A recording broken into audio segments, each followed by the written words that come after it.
Support for this project is provided by the Dairy Business Innovation Initiative through Fresno State University. Visit our website at dairypcc.net for more information and other resources in the dairy industry. Program funding for the PCC comes from the USDA. For more information on this and other programs, visit usda.gov for the PCC Dairy Business Innovation Initiative. Support for this podcast comes from the Department of Agricultural Education and Communication at Cal Poly. Visit aged.calpoly.edu to view our majors and support our programs. That's aged.calpoly.edu for the Department of Agricultural Education and Communication at Cal Poly.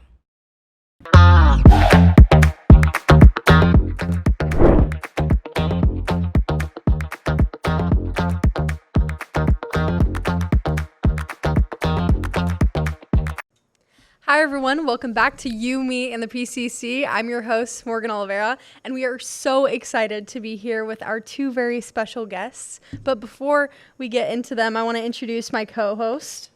Hi guys, I'm Henry Cremers. I'm the co-host of You, Me, and the PCC. Today we are joined by two very esteemed guests. Can you guys introduce yourselves? Sure. So I'm Dr. Carmen Licon, and I'm the director of the Dairy Products Technology Center at Cal Poly. And I'm Baheeja Zaitoun, and I am a research fellow at the DPTC.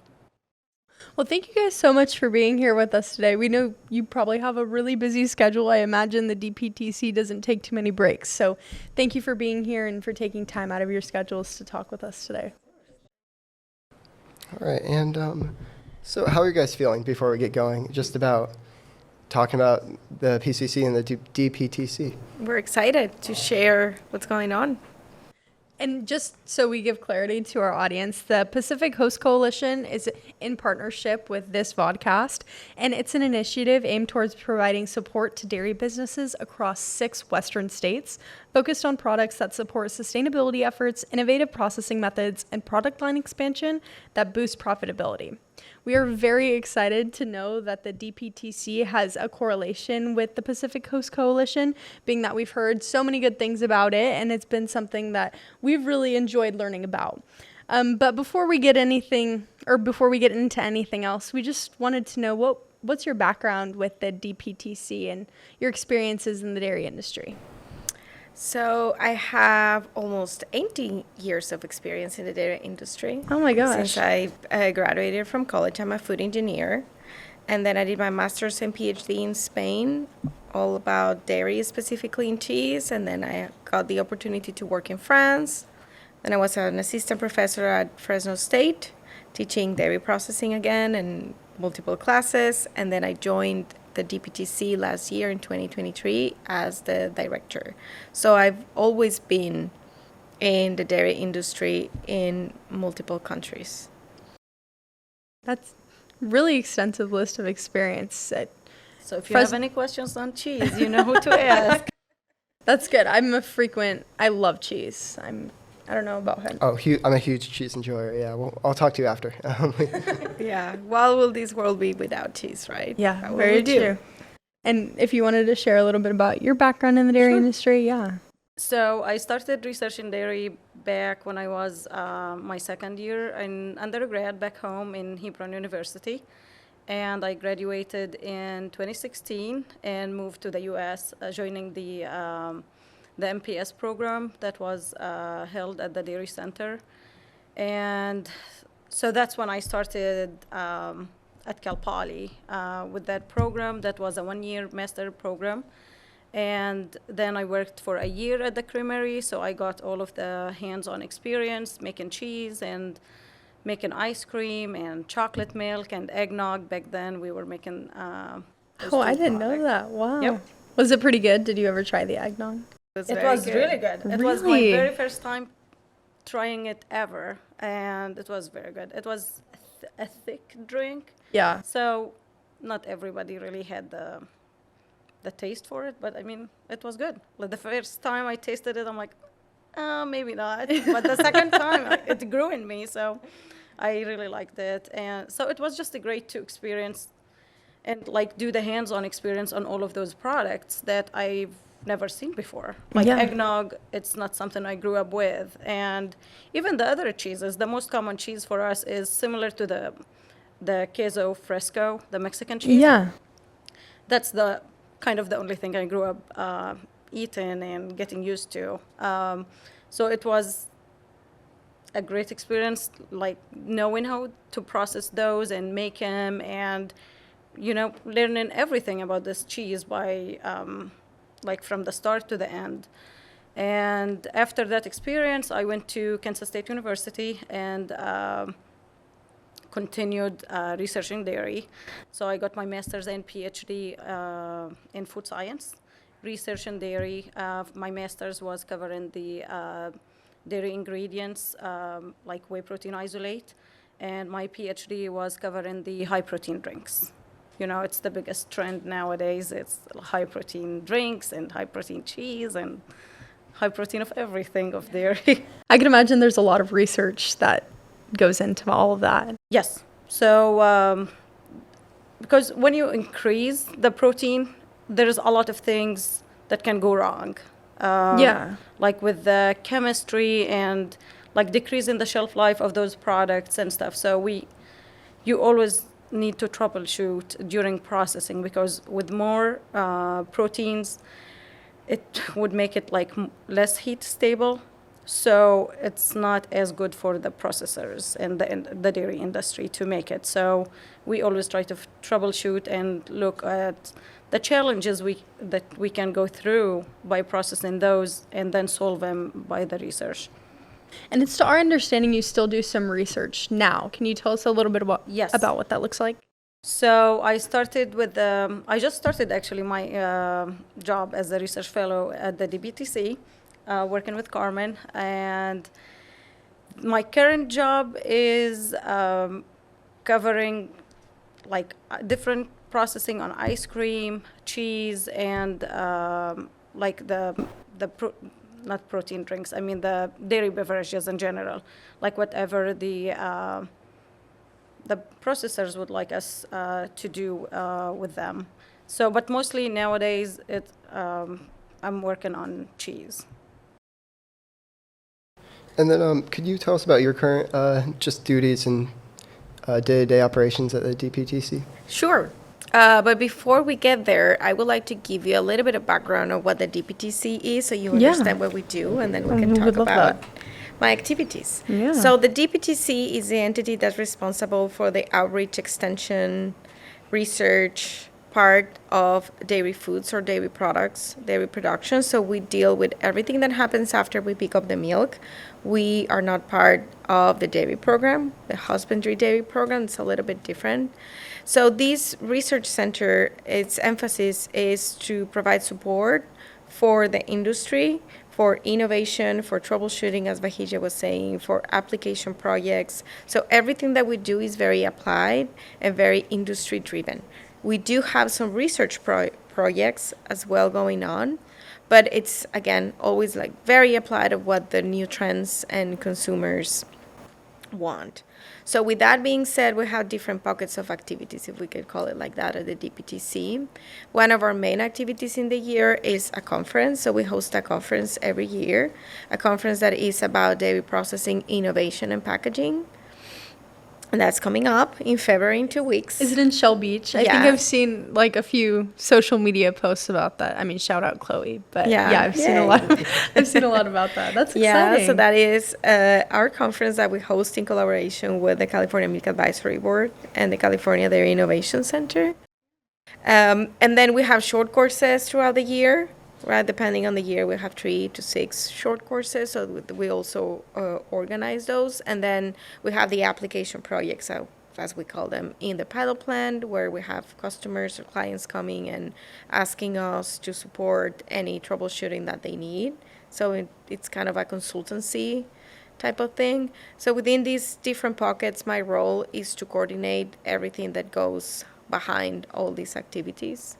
So as you can see, I like oversee, like what's going on. But I'm just very blessed right now that I have a team So every person in my team will be responsible for one of these activities, and I just now sit in a lot of meetings. That's what I do all day long, sitting in meetings, right, and coordinating all these efforts. So part of my role as a director as well is to provide support, economical support and funding. So my job is to communicate with stakeholders about the activities that we have at the DPTC and what's going on. So for that, I have to travel a lot. I go to conferences and to meetings. And I also write grants, right? Because we need support from private and industry stakeholders as well. That's probably one of the most important parts writing the grants, getting the funds, and then... Oh, yeah, if there is no money, there is nothing you can do about it. Yeah, very true, yeah. And that's really the fun part about the DPTC, like in our job. It's not just like sticking with one product. It's really covering a wide variety of products like cheese, the ice cream, the protein, the dairy-based drinks, like regardless it's high protein or other kinds of drinks that the industry is interested in, like investing and paying money to make some trials and troubleshoot the problems they are facing and challenges during the processing. I think our viewers are kind of dying to know, do you guys use exclusively milk from the Cal Poly Dairy, or do you outsource? Yes. We use milk from Cal Poly Dairy. Yeah. That's awesome. And I've been actually burning this question. What's the craziest thing, or not craziest, but like most interesting thing you've ever made or like tried to make or like looked into or? At the pilot plant right now? Sorry, I didn't mean to stop Nothing you. is very, very crazy. Nothing crazy. I'm sure you're being humble. Yeah, okay, my bad. Yeah, but like my favorite product is the cottage cheese ice cream that we're working on. Okay. It's not crazy, I will say, but it's something that's dear to my heart because it actually started a long time ago when I was at Fresno State as a professor. Right, it was a student from Russia who wanted to do a project for one of my classes, right? And they have a product apparently that is some sort of cottage cheese, frozen cottage cheese bar or something. So we started working on it and it didn't work. And then another student took it over. And, it escalated to the point where a group of students sent a cottage cheese ice cream to the Dairy Management Inc. competition. There's a national competition for product innovation every year.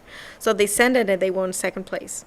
And after that, it started growing because it was at the same time as a TikTok trend. So it was just unrelated, we started working on it and then the TikTok trend started and it started just growing. And then there's now a company making cottage cheese ice cream actually, like for production. So it's just a fun product to be working on. It was sampled recently in a conference where they show multiple products or innovations, and the product was very well ranked. Yeah. Yep. Really, I love cottage cheese, so I can only imagine I'm kind of excited now. I kind of want to go get some. Yeah, I hope we can start seeing those products in the shelves more often. And you cannot really tell that it was cottage cheese based ice cream. Like in a million years, you cannot tell it's like it came from cottage cheese. Oh my gosh! Wow. You guys told us that you didn't do anything crazy. Then you told that story. That was not lining up. Well, I don't see it as crazy. It's just a dairy ingredient included in a dairy product. Yeah, for us, just because we're always involved with dairy and milk, and so it's just following what's going on and what the consumer wants, what the industry wants, and then you go with it. That definitely sounds like an exciting project. Just to be able to develop. Are there any other exciting or just any other projects that are happening at the DPTC? Well, yeah, we have a lot going on. As I said, with some of these projects we cannot disclose because they are for particular clients, and we are on their non-disclosure agreement because it's all that we do. Just with this being said, all that we do is really almost proprietary to our customers or clients, right? We don't keep the recipes or anything because they are just hiring us to support them, right? So we support them. So we don't own any formulations, if we can say, except if it's for a research project that comes out of the DPTC's ideas. That will be kind of a different scenario, right? But well, as Baheeja said, we're technically working right now in a lot of shelf-stable beverages, and shelf-stable means that you can keep the product in the refrigerator for longer compared to regular milk, because that's, again, a trend. We want the products to last for longer, right? So we're working on different formulations, different flavors, different ingredients that we add to the milk. To like change the functionality of those drinks. And has there shown a lot of consumer interest in those, shelf-stable products? Is that something that the consumers are really asking for? The consumers and the industry. Really? Wow. Yeah, I mean, if you can keep the sample, the product for, sorry, I'm always using the word sample because I use it always in the lab. Okay. So when you have a longer, like a more stable product, it's more profitable for the industry and the consumer also. They don't want to just buy this product and then it goes bad like right away. They would rather keep it as long as possible. We're just going to go ahead and take a little bit of a break here to pan over to our Man on the Street videos. We'll be back in just a few moments. All right, we're here for our Man on the Street interview. Are you lactose intolerant? I'm not. Okay, where do you think that chocolate milk comes from? Well, the milk comes from cows and the chocolate comes from some cocoa processing factory. So not brown cows. Unfortunately not, no. You heard it here first. Hello, I'm here with Layla, and we're going to ask you, are you lactose intolerant? I don't think so. And where do you think chocolate milk comes from? Obviously brown cows. You heard it here, folks. Hi, I'm here with Hannah. And today, we're going to ask you, do you think that chocolate milk comes from brown cows? Yeah, definitely. We're here with two of our wonderful guests. We're just continuing some of our questions here today. I know before we had talked a lot about the DPTC and kind of what it does here on campus. Can you highlight what the DPTC really does in relationship with the Pacific Coast Coalition, or what that relationship looks like?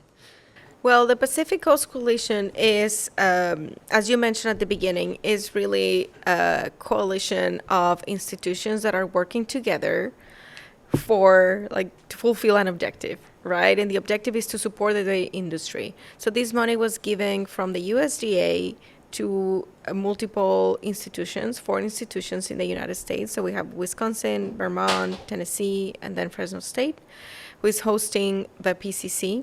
And then we work together to support the industry in multiple ways. So in this sense, the DPTC is one of the main partners of the DPTC because of the PCC, because I serve as the director of the Pacific Coast Coalition, and because our pilot plant is very important in California. So we are one of the only universities in California who has a pilot plant that produces these services or gives the services to industry. There is also UC Davis. They also have a pilot plant, but their emphasis is a little bit different because they are a research institution. And then we also collaborate with Chapman. They also have a small pilot plant, but it's not only for dairy products, it's also for other food products. And Fresno State. Fresno State also has a creamery, a commercial creamery, just as Cal Poly does, but they don't have the consultancy services, right? So we kind of bring all these strengths into the table, right? And we all have different things that we do. But as I said, the DPTC is basically the only one that's dedicated 100% for dairy products. And that's our own and core mission. And I'm sure that makes it really unique too to the students that get to help out with the DPTC, because this is one of the only places on campus that they really get to be super involved with the process. Is that pretty accurate, or? Yes, like we do have a couple of students who work at the creamery to help making different products, but also we have some students who work for the PCCC on campus, and we are hoping that our team would grow and have or be able to involve more students in the research projects that we are actually carrying at the DPTC. Awesome. And then can we circle back to the PCC just a little bit more? Can you tell us a little bit about like the success stories so far of just like what the grants have done for some of the recipients? Sure. So the PCC funds been instrumental for multiple states. So we have California, Oregon, and Washington. And then for certain, we receive also COVID relief funds. So with that part of the money, we also support Arizona, Nevada, and New Mexico. And we've been supporting grants for dairy businesses to increase their capabilities, for example, to add more products into their production lines, to bring automation. A lot of our cheesemakers bought cheese cutters, right, to just be able to not only be more efficient in what they do, but also access different sales points. Like they can now go to Costco, for example, because Costco has certain requirements on the weight that you have to sell to them, and the weight should be exact in every wedge of cheese that you sell. So with this automation, they are able to access those selling channels as well. They've been able to also support more employees because, as I said, some businesses, they've expanded the offer of products that they do. They were making cheese, and now some of them are making ice cream or sour cream. We have a few businesses that actually been a little bit away from the cheese itself, and they are making vodka out of cheese whey, right? Wow. So they are fermenting the whey that they make cheese, and then they get the whey and they make vodka out of it. Well, vodka or spirit, distillate. So we have also some that are doing cosmetics out of goat's milk, right? So we support all sorts of usage of milk that goes beyond just making regular cheese or ice cream. Also non-food systems and non-regular tracks of dairy products. So we've seen a lot of growth and support from the community, and more than that, we've also seen a lot of collaboration between the producers, sharing their resources, sharing what they've learned. Just the fact that they had to write a grant and submit it, it was a learning experience for them, and they started to supporting each other. Like one business has talked to the other one, oh yeah, I got this grant, so I will help you write the grant for the next round of funding. And they were working together, and then the other business started getting grants, right, for example. And then we also have an example of a creamery that's here in Paso, Central Coast Creamery. So they got a grant to increase their production and to be more efficient as well. And then they help someone else in the Central Valley to write a grant, but these producers, they have cheap's milk, and now they're using like part of the Central Coast facility to bring their equipment in and start making their product. So we've seen these types of collaboration that are very exciting, and they might not have an economical impact itself, but just the fact that we have a cohesive industry working together, it is very important. Yeah, and it almost sounds like it has such a big scope. Like it almost has a ripple effect to all of these other like small businesses and these other processors, and it just keeps going and going and going. And with that being said, how do you see the future of the dairy industry looking now that you have this experience, or knowing what the PCC can do to a dairy processor that might need the funding? So some of the comments that we got from the businesses, I'm going to summarize that comment in one. And they all told us this funding has given us hope. Wow. No, it's very real. And it's very powerful, right? Why? Because we know that agriculture in general and the times that we're living, they're challenging, especially for small dairy producers, right? On the farm side, on the processing side, it's just challenging. So at least we were able to bring hope, not to all of them, but to a lot of them. And that's very good. Absolutely. Yeah, I actually come from a dairy farming family, so to hear that, it's really special because I mean, when I go home, that's what I see. I see the, hard work of the industry happen really at its core. So it's really nice to know that there is that common sentiment throughout the rest of the industry. It's very, very refreshing and good to hear. And then, so the PCC, as I said, is supporting dairy businesses, but we're also supporting a lot of universities, right? And that's also been very, very important for us because we support California, Oregon, and Washington. We support the labs, we support the pilot plants because at the end, we help and support the industry, right? So Baheeja is a very good example of how the PCC has gone a little bit further into supporting people, right? We're supporting the human aspect of it. We support students. We have interns. We support the businesses by hiring interns so they can, get that hands-on experience. And then we're also supporting careers, like Baheeja's career. She said she just started as a researcher.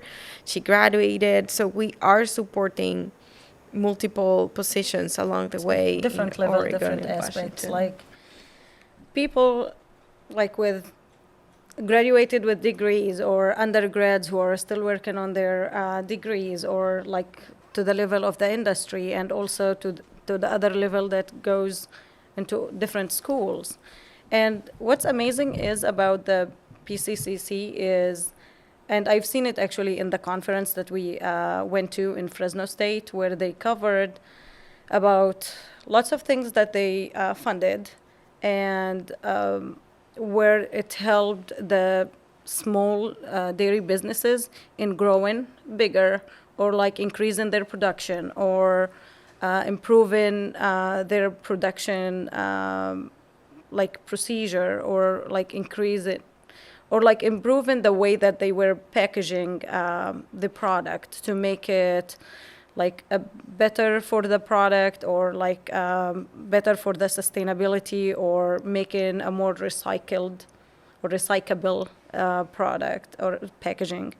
So it was really nice to see how it supported different schools with their centers and even students who had the chance to do hands-on, which actually it aligns really well with the Cal Poly motto, with the hands-on, and you get to go in and do things and learn how it is actually done as it is in the industry. So that's been a great experience.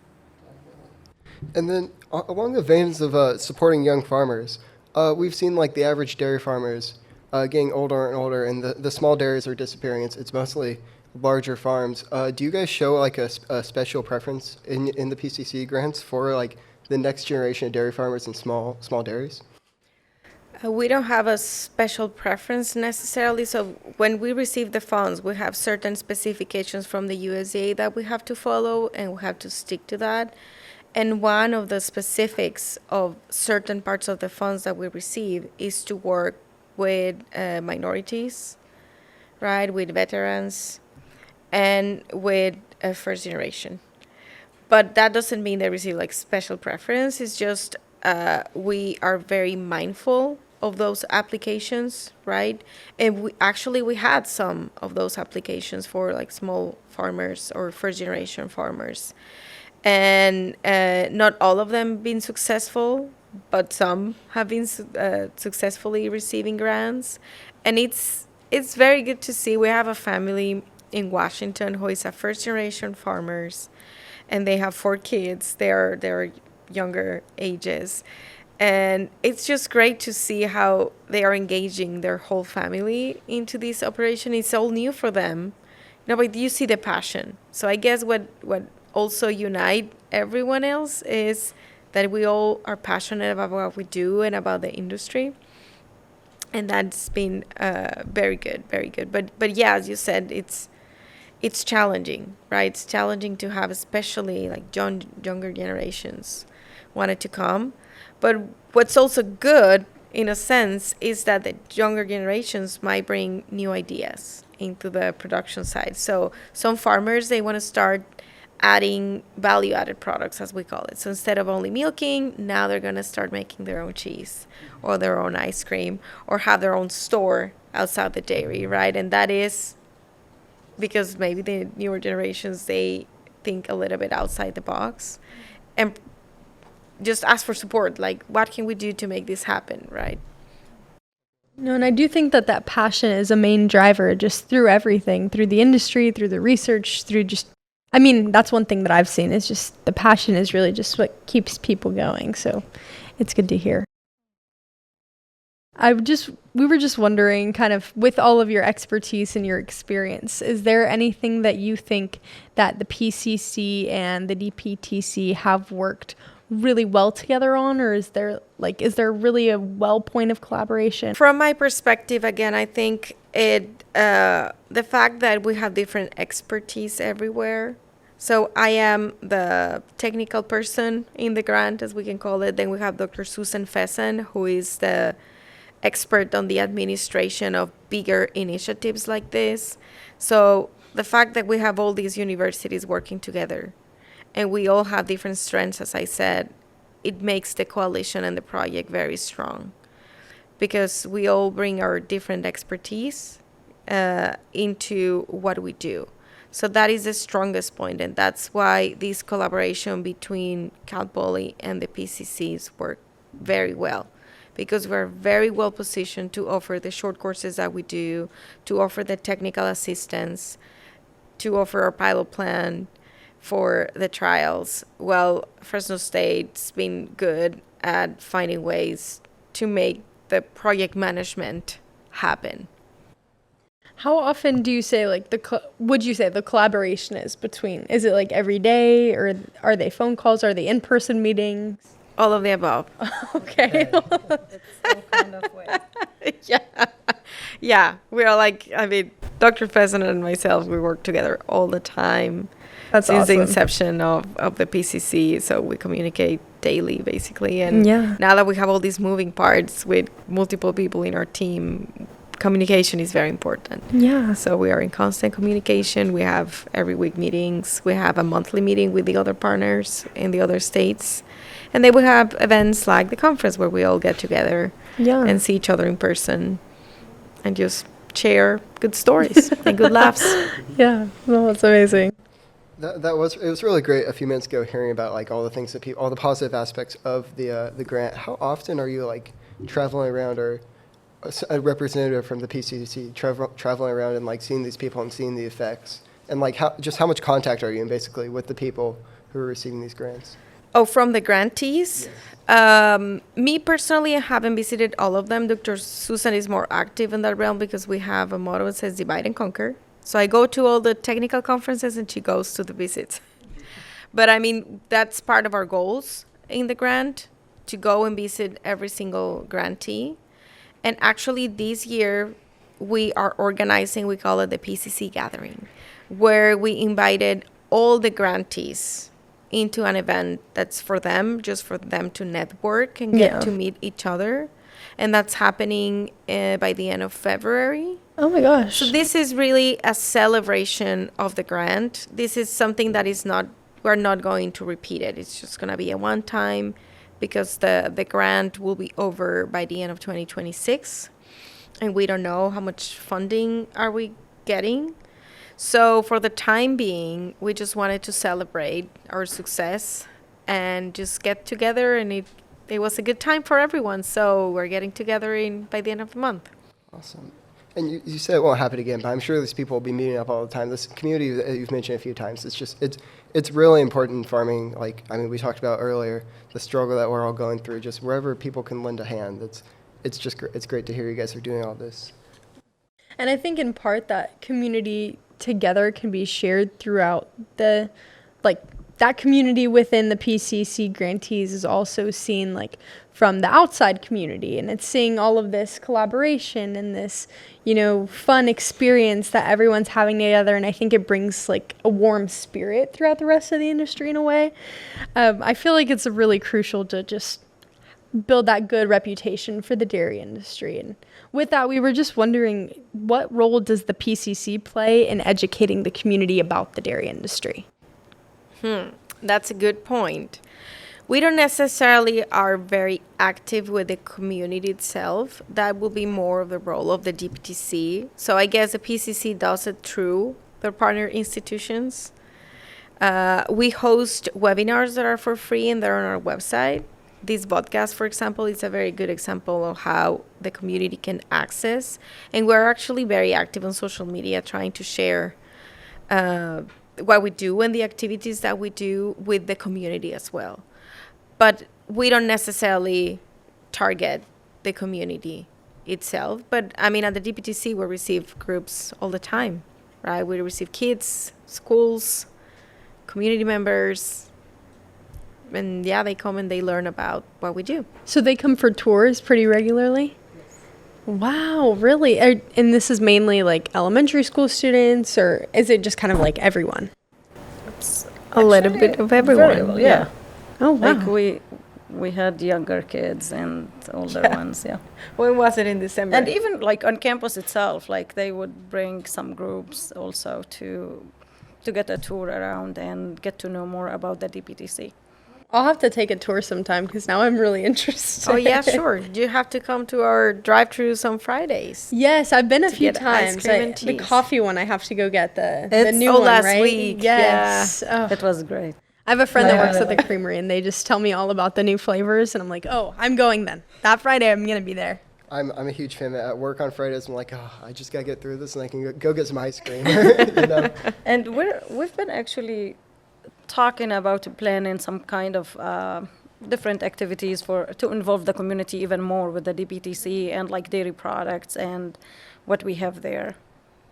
I wish today was a Friday so we could go get some ice cream after this, but thank you all so much for being here and for Of course. really helping us learn more about this industry and what the dairy industry and the DPTC does and how they all work together. It's really been such an informational episode, and we thank you so much for being here with us today. That being said, Thank you very much. We're here on the UME and the PCC. Thank you, and we'll see you next time. Program funding for the PCC comes from the USDA. The show was created by Moses Mike, the faculty production lead. Guests for this episode included Dr. Carmen Licon and Baheeja Zaitoun. This vodcast is a production of the AGC 225 class called Digital Communications in Agriculture. The student team that produced the show included Kate Herrera and Chloe Rogers, the directors. Hosts Morgan Oliveira and Henry Cremers. Storyboard writer Kayla Shanafelt. Lead editor Jillian Crow Juarez. The technical team Slater Christensen, Jack Dyer, Caleb Carpenter, and Tatum Hillens. The production team McKenna Machado, Kylie Stroud, Laura Maring, Lindsay English, and Jeffrey Fisher. These credits were read by Kayla Shanafelt. Thanks for tuning in.